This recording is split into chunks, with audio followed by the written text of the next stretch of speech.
everyone, so let's start our today's Hindu editorial analysis. So we are going to discuss two topics, India's deepening water stress and cryptocurrency. First is finding a way out of India's deepening water stress. But इसको discuss करने से पहले हमें ये पता होना चाहिए कि कितना % पानी कहाँ कहाँ पर प्रेजेंट है. जितना भी पानी हमारे पास प्रेजेंट है उसमें से 97% पानी तो ओशंस में प्रेजेंट है, जो कि सैलाइन वाटर है, जिसको हम पीने के लिए या एग्रीकल्चर पर्पस के लिए यूज नहीं कर सकते. अब बचा 3% पानी जो कि फ्रेश वाटर है, उसमें से भी 68.7% पानी जो है वो लॉक्ड है आइस कैप्स एंड ग्लेशियर्स में. अब 30.1% जो पानी है वो ग्राउंड वाटर की फॉर्म में प्रेजेंट है एंड 0.3% जो है वो सरफेस वाटर में है. उस 0.3% से 87% जो है वो लेक्स में है, 11% स्वैम्स में एंड 2% रिवर्स में प्रेजेंट है. तो यहां से एक बात तो हमें क्लियर हुई है कि ग्राउंड वाटर जो रिसोर्सेस हैं वो हमारे लिए सबसे ज्यादा इंपॉर्टेंट है अगर फ्रेश वाटर के माध्यम से बात की जाए. रिसेंटली इस आर्टिकल में ये कहा गया है कि रूरल एरियाज में 80 to 90% जो ड्रिंकिंग वाटर पर्पस के लिए और 75% एग्रीकल्चर पर्पस के लिए लोग जो हैं वो ग्राउंड वाटर सोर्सेज पे डिपेंडेंट हैं. और अर्बन एरियाज पे 50 to 60% water supply is drawn from ground water sources और बाकी जो है वो rivers, lakes, tanks and reservoir से पूरी की जाती है. 2019 में नीति आयोग के थिंक टैंक ने एक इंडेक्स पब्लिश किया था, कंपोजिट वाटर मैनेजमेंट इंडेक्स, जिसके हिसाब से 21 major cities including Delhi, Bengaluru, Chennai वगैरह were on the brink of exhausting groundwater resources that can affect 100 million people. और स्टडी में ये भी कहा गया था कि 2030 तक जो वाटर की डिमांड है वो अवेलेबल सप्लाई से डबल हो जाएगी. देन इस आर्टिकल में एग्जांपल दी है चेन्नई की. चेन्नई जो कि 6th लार्जेस्ट सिटी है on the point of average rainfall per year, वहां पर लंदन में जितनी रेनफॉल होती है उससे डबल चेन्नई में होती थी, और लॉस एंजल्स में जितने लेवल की रेनफॉल होती है उससे 4 गुना ज्यादा चेन्नई में हुआ करती थी. बट ये देखा गया है कि 2019 में it hit the headlines for being one of the first major cities in the world to run out of water. जहां पर इतनी ज्यादा रेनफॉल हुआ करती थी वहां पे एकदम से वाटर क्राइसिस आ गए. क्यों आ गए, कैसे आ गए, वो हम देखते हैं. Major reason is the climate change. Climate change जो है मेजर रीजन है, क्योंकि क्लाइमेट चेंज की वजह से रेनफॉल पे अफेक्ट हो रहा है, दैट वी नो, और वो देखने को भी मिल रहा है. Paving over lakes and wetlands, encroaching flood plains. अब जो भी हमारे वेटलैंड्स थे, लेक्स थे, फ्लड प्लेन्स थे, उसके ऊपर तो हमने रोड्स बना दिए, कंस्ट्रक्शन कर दी है, तो कहाँ से पानी जो है वो ग्राउंड वाटर पे सीप करेगा? नहीं कर पाएगा, क्योंकि जो स्पेस हमारे पास प्रेजेंट थी ग्राउंड वाटर के लिए, अब वो स्पेस बहुत कम हो चुकी है, और जितनी कम स्पेस होगी उतना ही जो पानी है वो ग्राउंड वाटर पे सीप कर पाएगा. तो दिस आर द रीजंस. इसके अलावा जो सबसे इंपॉर्टेंट रीजन ये भी है कि जो हम अपने ट्रीज, अपने फॉरेस्ट जो हैं वो अपने कंस्ट्रक्शन एक्टिविटीज के लिए कट करते जा रहे हैं, उसकी वजह से भी क्लाइमेट पे काफी ज्यादा इंपैक्ट देखने को मिल रहा है. और इसके साथ इन्होंने एक और एग्जांपल दी है मुंबई की 2019 में, जो कि जब 2000 के करीब वहां पे ट्रीज कट कर दिए गए थे और उसके खिलाफ बहुत ज्यादा प्रोटेस्ट भी किया था, just to make a space for the shed for Mumbai Metro Rail Corporation Limited without thinking of the environment impacts.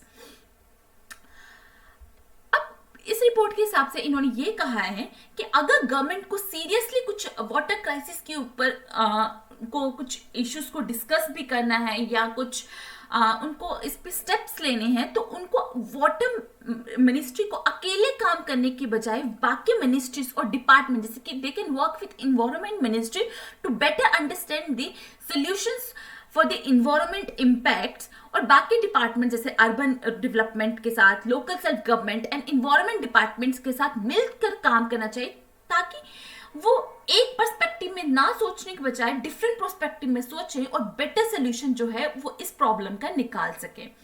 और इसी की वजह से this would be for enhanced integration and coordination through effective land and water zoning regulations, जिसकी वजह से वो urban water bodies को, ग्राउंड वाटर सोर्सेज को, वेटलैंड्स को, ग्रीन कवर को प्रोटेक्ट कर सकते हैं। साथ ही साथ waste water recycling and water recharge activities को भी टारगेट कर सकते हैं, such as rain water harvesting. क्योंकि पुराने टाइम पे, एंशिएंट टाइम पे देखने को मिलता था कि रेन वाटर हार्वेस्टिंग जो था एक इम्पॉर्टेंट सोर्स हुआ करता था वाटर के लिए, ठीक है। वो बहुत सारे जो घर थे वो रेन वाटर को हार्वेस्ट करके कॉमन टैंक में वाटर को स्टोर करते थे और उसको डिफरेंट पर्पसेस के लिए यूज करते थे। बट इन रिसेंट टाइम हमें ये देखने को मिल रहा है कि रेन वाटर हार्वेस्टिंग जो है बहुत ज्यादा डिक्लाइन हो चुकी है, तो हम इस चीज पे भी फोकस कर सकते हैं। The draft report of Central Groundwater Board concluded that Punjab would be reduced to a desert in 25 years. आने वाले 25 साल में पंजाब जो है वो एक डेजर्ट में कन्वर्ट हो जाएगा अगर ग्राउंड वाटर रिसोर्सेज इसी तरह से एक्सट्रैक्शन होती रही। देखा गया है कि 82% जो पंजाब का लैंड एरिया है वहां पे ग्राउंड वाटर जो है वो बहुत ज्यादा डिक्लाइन कर चुका हुआ है। And out of 138 administrative blocks, 138 में एडमिनिस्ट्रेटिव ब्लॉक्स में से 109 जो हैं have been placed in the over exploited category.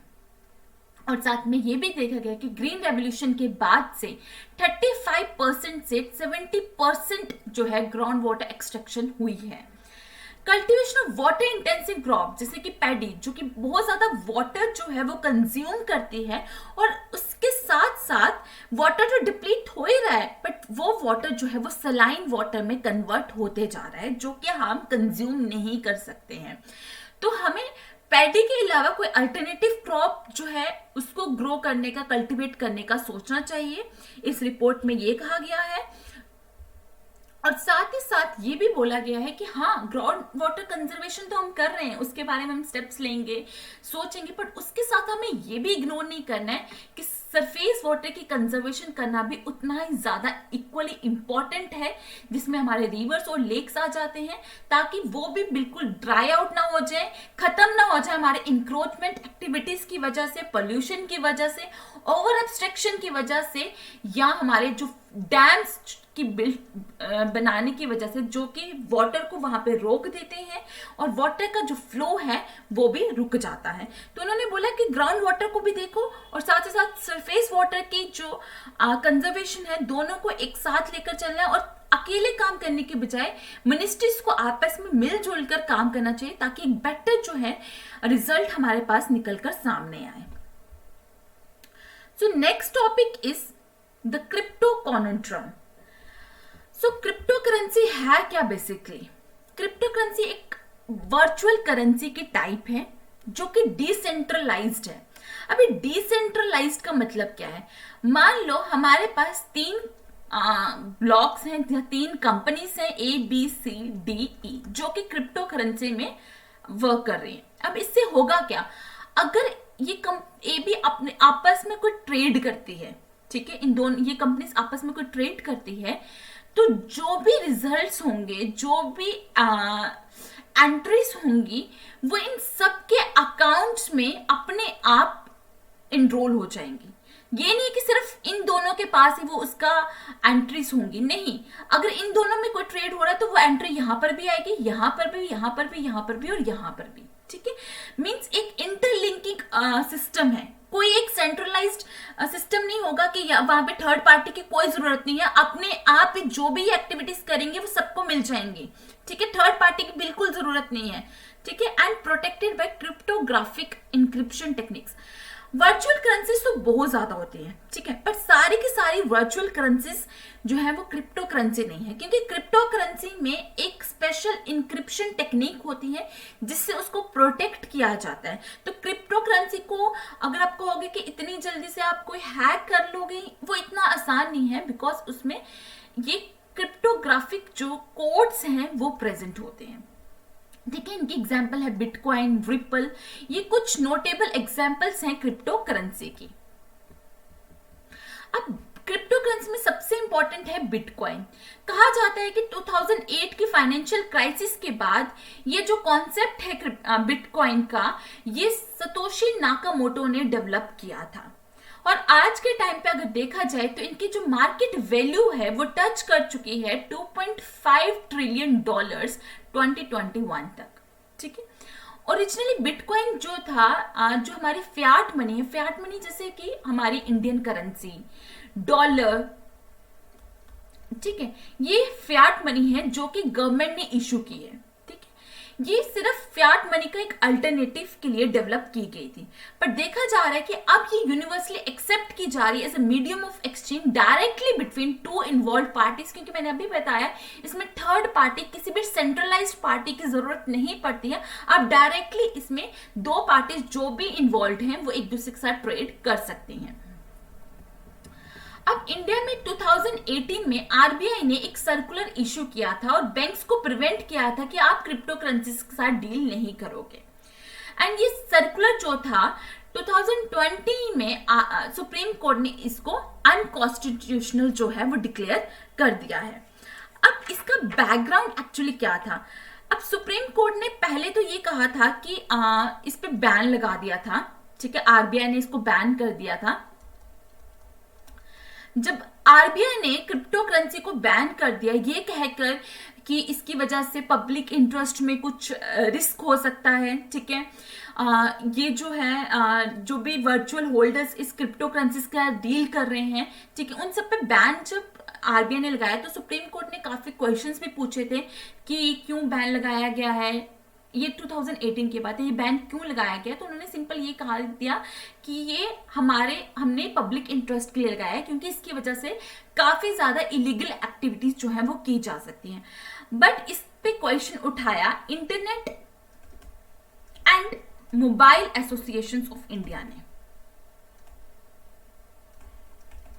इन्होंने इसके बैन पे क्वेश्चन उठाया कि क्रिप्टो करेंसी तो कोई इलीगल प्रोसेस है ही नहीं, उसके साथ डील करना है, ट्रेड करना कोई इलीगल प्रोसेस नहीं है, ये एक लेजिटिमेट बिजनेस एक्टिविटी है, तो आरबीआई का तो रोल ही नहीं है इसमें, क्योंकि आरबीआई का रोल सिर्फ फियाट मनी तक है।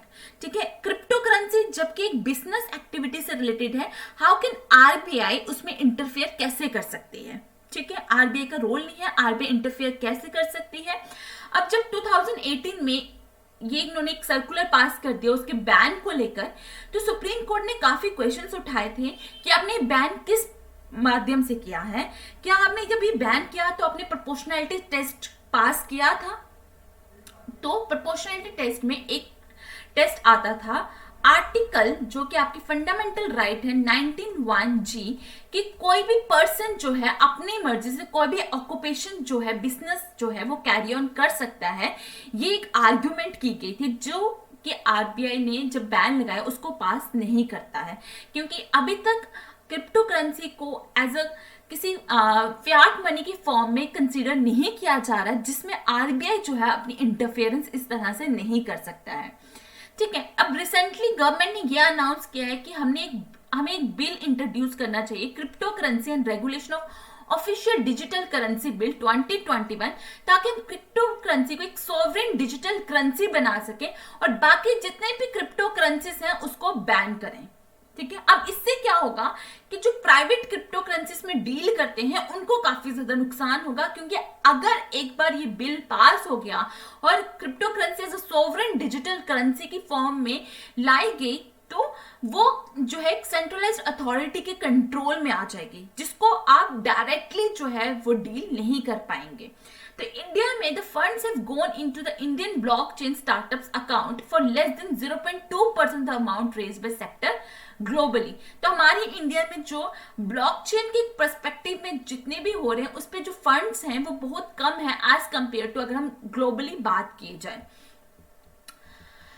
अब money creation by central banks causes the price of all goods to rise. अगर सेंट्रल बैंक्स जो भी मनी क्रिएट कर रही है, ठीक है, जब ज्यादा मनी मार्केट में आती है, ठीक है, तो आपके पास जब आप सपोज करते हैं आपके पास अगर पहले थे कुछ 1000 रुपीज, ठीक है, अब आपके पास हैं मान लेते हैं 2000 रुपए, ठीक है, पहले आप जब गए मार्केट में आपने उस 1000 रुपीज के हिसाब से शॉपिंग करोगे, बट जब आपके पास 2000 रुपीज आएंगे तो आपकी डिमांड बढ़ जाएगी।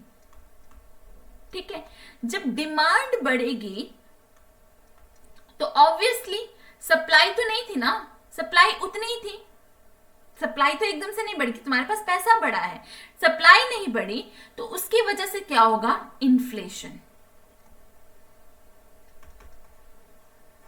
ठीक है, जब मनी इंक्रीज हो जाती है मार्केट में, ठीक है, तो ऑब्वियसली डिमांड भी बढ़ जाती है। जब ये डिमांड भी बढ़ जाती है तो उसकी वजह से होता है इन्फ्लेशन। जब सेंट्रल बैंक बहुत ज्यादा मनी अपने लिए क्रिएट करने शुरू हो जाती है तो सिर्फ उसकी वजह से प्राइस ही नहीं बढ़ता, उसकी वजह से आपके when central banks create a lot of money, it leads to an increase in price of not just goods, सिर्फ गुड्स ही नहीं, बाकी कमोडिटीज भी लाइक गोल्ड, सिल्वर, ये भी जो है consider to be alternative forms of money. क्योंकि हम लोग क्या करते हैं ना कि गोल्ड और सिल्वर को as a form of money ही कंसिडर करते हैं। क्यों? क्योंकि हमें लगता है कि आज अगर गोल्ड हमने 30,000 रुपीज का 1 ग्राम गोल्ड खरीदा है और कल को उसकी डिमांड अगर जो है 45,000 रुपीज हो जाती है तो ऑब्वियसली उसको हम सेल करके इतने पैसे जो है वो अर्न कर सकते हैं। तो it is an alternative form of money. But अगर बिटकॉइन की बात की जाए, अभी तक बिटकॉइन जो है इंडिया में उसको लीगल टेंडर की फॉर्म में कंसीडर नहीं किया जाता कि आप जाओगे बिटकॉइन दोगे और उसके बदले आपको खाना मिल जाएगा, दाल चावल मिल जाएंगे, तो ऐसा नहीं है। तो any asset must have either use value or exchange value in order for it to possess any fundamental value। अगर कोई भी एसेट को फंडामेंटल वैल्यू में कंसीडर किया जाएगा तो मतलब कि उसको आप एक्सचेंज कर सकते हो। ठीक है, अगर आप उसको देखकर आप कुछ खरीद सकते हो, जैसे कि आप अगर मार्केट में 100 रुपया लेके जा रहे हो तो ऑब्वियसली उसके बदले आप कुछ खरीद के लेकर आओगे, बट अभी तक हम बिटकॉइन के साथ ऐसा नहीं कर सकते हैं। ठीक है, Bitcoin and other cryptocurrencies neither offer direct use or value nor possess significant exchange value, जिससे हम कुछ बाय कर सकें। ठीक है, yet many believe that rising prices of cryptocurrency reflect their likely future value of currency। आजकल वो ads भी आती है ना, पहले वो बोलते थे तुम्हारे पास क्या है, वो बोलता था हमारे पास माँ है, बट अब क्या बोला जाता है, हमारे पास क्रिप्टो करेंसी, हमारे पास बिटकॉइन है। ठीक है, आजकल ये ऐड भी आ रही है और ये कहा जा रहा है जिस तरह से बिटकॉइन की जो वैल्यू है बढ़ती जा रही है, वो टाइम दूर नहीं है कि जब क्रिप्टो करेंसी जो है वो एज अ करेंसी की फॉर्म में यूज की जाएगी।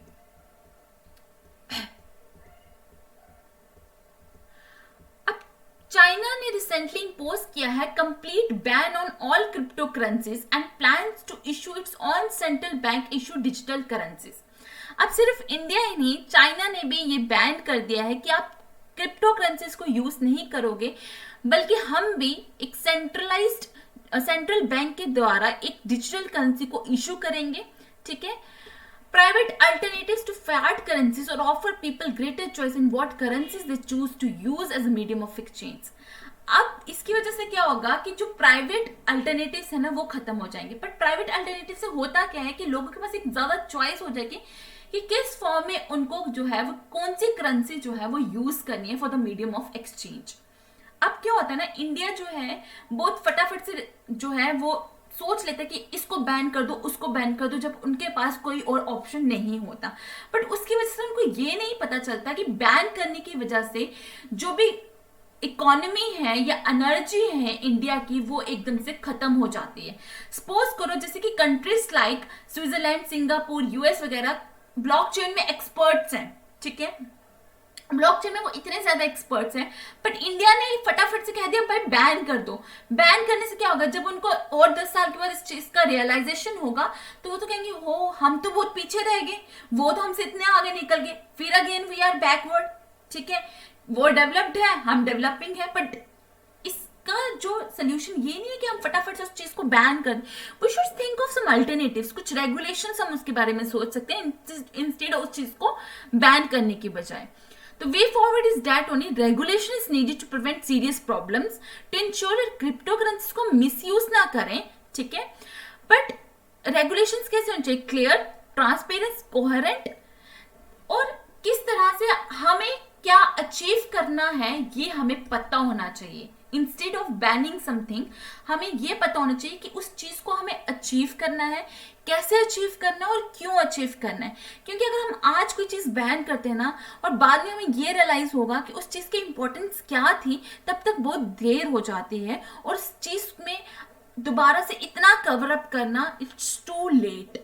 ठीक है, so this was about crypto currency. These are the questions for today. So for the today, the quote is, we shall require a substantially new manner of thinking if mankind is to survive. ये Albert Einstein का coat था। ये environment में के perspective में आप इसको use कर सकते हो कि हमें एक नए तरीके से सोचने की जरूरत है अगर हमें फ्यूचर में अपने सर्वाइवल को इंश्योर करना है। ठीक है, क्लाइमेट चेंज के पर्सपेक्टिव में आप इसको बहुत अच्छे से यूज कर सकते हैं। Thank you, bye bye.